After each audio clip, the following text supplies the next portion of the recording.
Dear learners, listen to my voice carefully.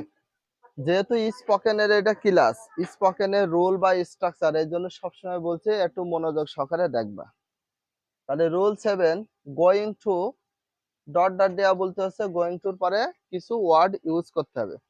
আর গিয়ে অর্থ বোঝাবে, গিয়ে অর্থ বোঝাবে। তাহলে গোয়িং টুটা কি অর্থ বোঝাবে? গিয়ে অর্থ বোঝাবে। আর স্ট্রাকচার খুবই ইজি একটা স্ট্রাকচার। গোয়িং টুর পরে going to plus place name. Place name মানে জায়গার নাম। যদি নাম মনে থাকে বাংলাটা লিখে নিতে পারো যে স্থান বা জায়গার নাম, এটা লিখে নিতে পারো। যাদের মনে থাকে না, স্থান বা জায়গার নাম, ঠিক আছে। প্লেস নেম মিনিংটা হচ্ছে স্থানের নাম দিতে হবে, আর না হয় জায়গার নাম, যে কোনো বিষয়। তাহলে going to plus place name, স্থান বা জায়গার নাম। এখানে কোনো ভার্ব ইউজ করা যাবে না, অন্য কোনো ওয়ার্ড ইউজ করা যাবে না, যে কোনো একটা নাম। তো নামটা হচ্ছে স্থানের নাম বা জায়গার নাম। এখানে দেখো ফর এক্সাম্পল হিসাবে কয়েকটা আমি হচ্ছে সেন্টেন্স রাইটিং করেছি। এখানে টোটাল আমি সেন্টেন্স মেক করেছি হচ্ছে 6টা। অ্যাটলিস্ট তোমাদের করতে হবে 100 সেন্টেন্স। 100 200 300 হতে পারে, অ্যাজ ইউর উইশ। যত সেন্টেন্স মেক করবা আর যত সেগুলো প্র্যাকটিস করবা, তোমার আয়ত্ত আসবে বেশি, তুমি সবচেয়ে বেশি ভালো পারবা। তো লুক অ্যাট দ্য বোর্ড। তো ফার্স্টে আমি হচ্ছে একটু রিডিং করি। গোয়িং টু অফিস, অফিসে গিয়ে। অনেক বলতে ভাই অফিস মিনিংটা আবার কি? অফিস মিনিং হচ্ছে কার্যালয়, কার্যালয় হয়। তো সবাই বেশি ইউজ করে অফিস, এর জন্য অফিসের কথা।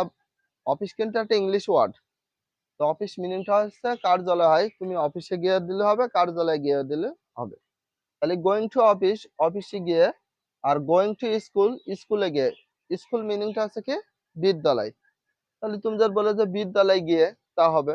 তাহলে গোয়িং টু স্কুল, স্কুলে বা বিদ্যালয়ে গিয়ে। গোয়িং টু চুয়াডাঙ্গা, চুয়াডাঙ্গায় গিয়ে। গোয়িং টু রুম, কক্ষে গিয়ে। গোয়িং টু হোম, বাড়িতে গিয়ে। গোয়িং টু প্রাইভেট, প্রাইভেটে গিয়ে। তাহলে কি অর্থে বোঝাচ্ছে গোয়িং টুটা? এইখানে গিয়ে অর্থে ব্যবহার করা হচ্ছে। Everyone listen to my voice carefully and repeat after me. বলো going to office, going to office, অফিসে গিয়ে। Going to school, going to school, স্কুলে গিয়ে। Going to Chuadanga, going to Chuadanga, চুয়াডাঙ্গায় গিয়ে। Going to room, going to room, কক্ষে গিয়ে। Going to home, going to home, বাড়িতে গিয়ে। Going to private, going to private, প্রাইভেটে গিয়ে। এটা বলা ট্রাই করতে হবে খুব ফাস্ট। এই যে আমি যে স্লো বলেছি, স্লো বললে হবে না, এভাবে ফাস্ট বলতে হবে। Going to office, going to school, going to Chuadanga, going to room, going to home, going to private. খুব ফাস্ট। যত ফাস্ট বলা ট্রাই করবা, তোমাদের মুখের জড়তা এবং মুখ থেকে আর দূরত্ব বের হবে। আর স্পিকিং দেখো, অনেকে কিন্তু খুব স্লো কথা বলে, বলে না? বাংলায় বলে স্লো, কিন্তু আমাদের ভিতরে কিন্তু সবাই চাইলে কিন্তু বাংলায় খুব ফাস্ট কথা বলতে পারে, পারে না? তো এই জন্য সবসময় ট্রাই করবে বেশি প্র্যাকটিস এবং বেশি বেশি লাউডলি পড়তে হবে, মনে মনে পড়া যাবে না।